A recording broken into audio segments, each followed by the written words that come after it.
Let's go on a tour of one of my gardens. It is mid-June of 2016, and this is on the outside of my larger garden. This feature right here is onions, and I have a mix of Walla Walla and candy onions, both of which are sweet. And I did not grow these from seed. I grew them from starts that came from a company. The Walla Walla onions are growing a little bit faster than the candy onions are. These are Walla Walla onions, and the reason why you see them here kind of there's dirt, not dirt, all over them, is because onions actually will grow bigger if you have the dirt away from their bulbs at some point. Now, I didn't do this until I saw the bulbs actually starting to grow, and then I moved the dirt away. I'm leaving most of the bottom of the onion in the dirt to get the nutrients. And these right here are beautiful Yukon Gold potatoes. If you watched my other videos of me actually planting the potatoes, you'll see that these have grown really, really tall. I'm actually kind of short, and these are almost up to my chest in terms of height, and I'm really excited that I think that they're going to do very well this season. And here I have some flowers and then some green onions in here that I grew from seed. However, the other day I put green onions in something that I was making, and then I took the bottoms of the green onions and I planted them in the middle here, and as you can see, right there, for example, it's starting to grow into a green onion. So I really just did that as an experiment. Now we are on the inside of my garden enclosure, and this plant right here is called yarrow. It's Y-A-R-R-O-W. It's really good for your garden, but people will tell you that it tends to take over, so just be aware of that. Now this is my lettuce wall, and the lettuce is growing great. I've already harvested some, and we had a salad the other night. The reason why I have duct tape here is that I previously had these hooked. These are plastic pop bottles. They had them hooked onto these little things here, but it would make them hang a little bit, and the water was inconsistent, so I decided to take them off of the hooks. And I wanted to put furring strips up here, of course, instead of temporary duct tape, but the town I live in doesn't want to allow me to keep this enclosure up. They actually want me to put a foundation under it, which I think is absolute nonsense. So I'm not going to do it, and we're going to figure out some other way. So this is actually Swiss chard, which is a green. Let me get that weed out of there. And there's more lettuce here. The downfall to planting lettuce this way is that it needs to be watered every single day, okay? And the benefit is that it is really super convenient. Kids think it's pretty cool. It grows really fast, and you can get pop bottles almost anywhere. I think that's pretty cool. Down here in that blue bucket are two plants that I have no idea what they are. What ended up happening is I put compost in one of my raised garden beds, the compost that I made myself. If you look up back in that corner, way back right there, that's my compost bin. And apparently this is the seed of something related to watermelon or melon. I highly doubt that it's cucumbers or squash or anything like that, since most of my family does not like those. So I decided to pull them out of my raised bed, plant them in a bucket, and they're actually doing quite well. In these containers down here, I have other forms of lettuce. Now, it's important, if you really like lettuce, and if you have a big family, to grow it, stagger your growing so that you always have lettuce. And this will mature probably in a couple of months. This bed that you see back here that looks like super overgrown is blackberries and raspberries. You can probably see where the blackberries start and end, which is right here, and then where the raspberries start and end. which is down there. So my lesson learned here. I assumed that I planted these very small bare root, blackberry, and raspberry plants that I, for the most part, ordered online. I just didn't assume that they would grow like this. This is the second year that I have had them, and yeah, especially the raspberries. I'm absolutely going to need to do something about that once these go dormant in the fall and move them somewhere else, or I can't figure that out because I don't know what I'm doing enough yet. Anyway, at the end of that bed, I have some herbs in a small-ish looking pot. I like kind of putting herbs all over the place because I just think it looks neat. And next to that bed, I have my raised carrot bed. I grew carrots in a different bed last year. And you plant the carrot seeds when it's still cool outside. And that's what I did. Now, once the carrot tops started popping up, I noticed some inconsistency, right? You see a lot of bare spots. Now, there are rows of the carrots with their names on them. Let's see if you can see that. Okay? So there are the names of the carrots, and I planted them in rows. Like, for example, this first row is missing a lot of carrots. I went back about a week and a half ago and planted some more seeds in all of the areas where they're missing some carrots. And then probably sometime in August, I will harvest these carrots, and then I will immediately plant more carrot seeds and hopefully have a harvest right before it gets really cold. At the end of the bed, on each side, I have some green beans that are growing. So these are Kalima green beans, and then on the other end I have dragon tongue green beans. In this bed here I have, I think, 5 rows of different green beans. I planted the same type of seed in each row, and these are growing very well. They are very happy in this bed, much happier than in the carrot bed, because these ones I actually grew from seed in the soil maybe a month ago, and so far so good. On the edge I've got marigolds and some nasturtiums growing, and then a couple of containers of herbs. There's some garlic chives there and rosemary. And then in the middle, between the beans and some tomatoes, I have beet seeds, because I notice on my gardening group so many people grow beets. Never had a beet. Well, I did actually try a beet for the first time.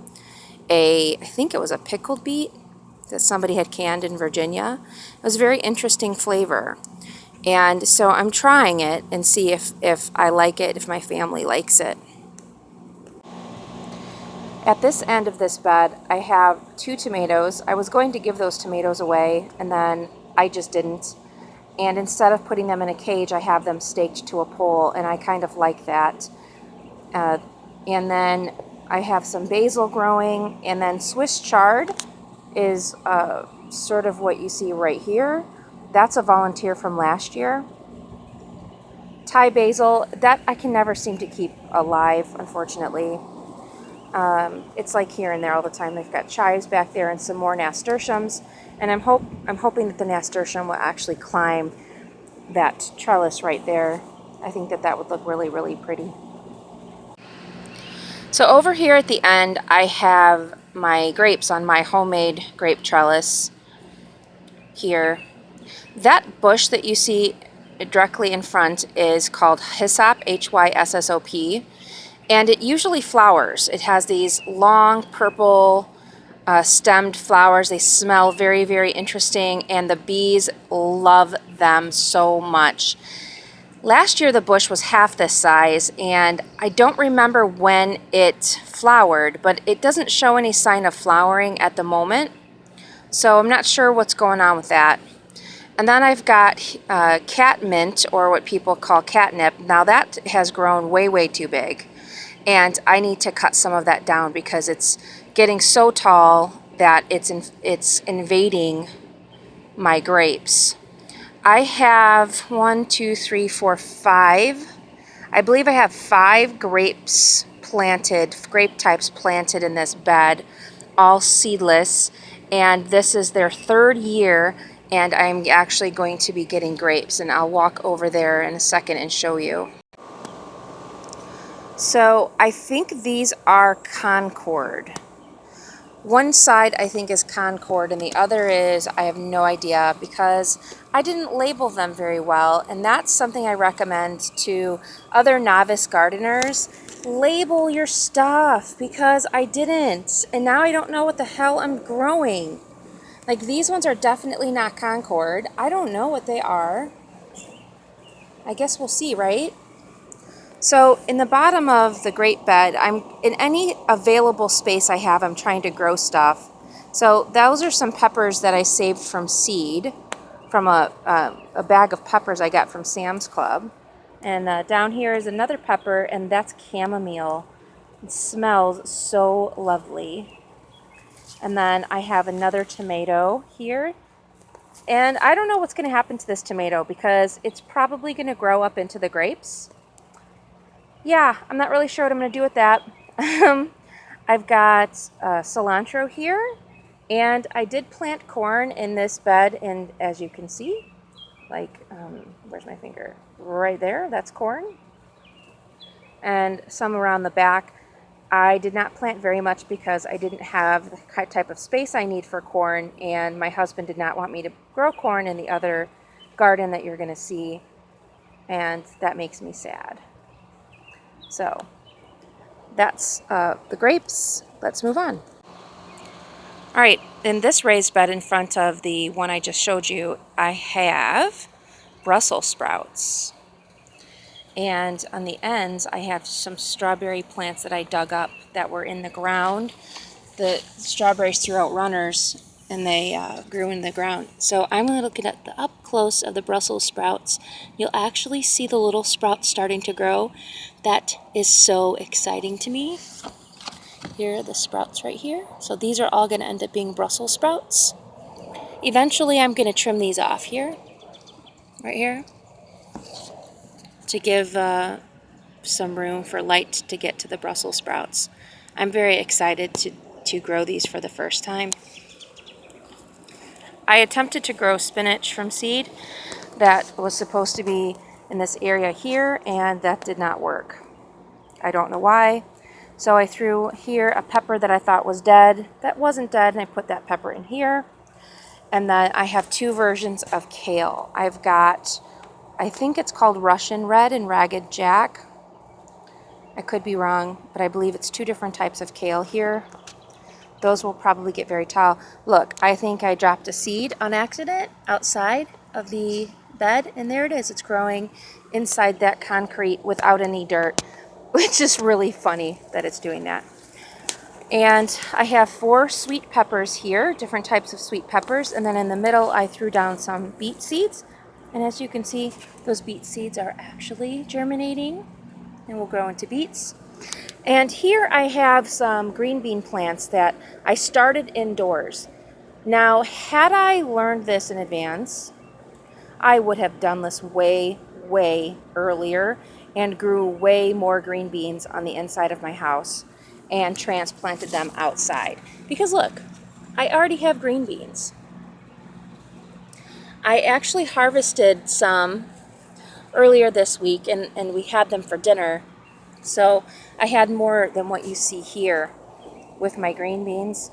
And these are bush type beans, and I wanted to keep them from falling, so I have these really cheap metal plasticky thingies, and I'm going to be getting more and tying my beans to those poles to sort of keep the beans off of the ground to discourage them from rotting.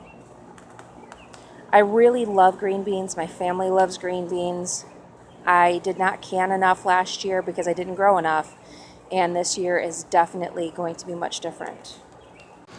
All right, around the middle of my garden, there was a bed of flowers that you can kind of see in the background, a bunch of peonies and this ground cover. I don't know what it's called, but I know it's pretty invasive. Well, what I decided to do is take cinder blocks and put the cinder blocks on top of the ground cover and put container tomatoes all the way around in a circle, if you can see that, in cages. These tomatoes have been trimmed So if you think they look like sad and pathetic, I have trimmed them and suckered them. Now, one problem that I had is that I was gone for a week and it was very, very hot, and my children did not water my garden as requested. So my tomatoes have curls in their leaves, and that is one of the reasons that it does that, is because a lack of water and inconsistent watering. And when I'm here, I water these absolutely every day, and when it's super, super hot, twice a day. And they're actually doing okay, even with the leaves curling. I just have to try my best and help them grow and be their best. And finally, in this garden, we have the strawberries. And strawberries are my nemesis, I'll tell you that right now. These are some container strawberries. If you watched the other video, you watched me make these. And the problem with the containers is that I have a fungus gnat infection, and that is killing some of the strawberries. And if I get close up here, you could actually see the nasty little things. I did use beneficial nematodes to kill off the gnats. I think it killed some of them, but it didn't kill all of them, so they're just reproducing like fruit flies, which is awful. But that's that. So in the actual strawberry bed here, it's doing okay. It's not as prolific as I think some people's strawberry beds are, and I'm not exactly sure why. I do have issues with slugs, and I have beer. You see it down there, and it does have slugs in it to try to deter them from my strawberries. But this next year I'm going to do things a little bit differently, and I'll definitely post a video next year when I execute my master plan. So thanks for visiting my garden, this garden, and then I'll make another video about my second garden.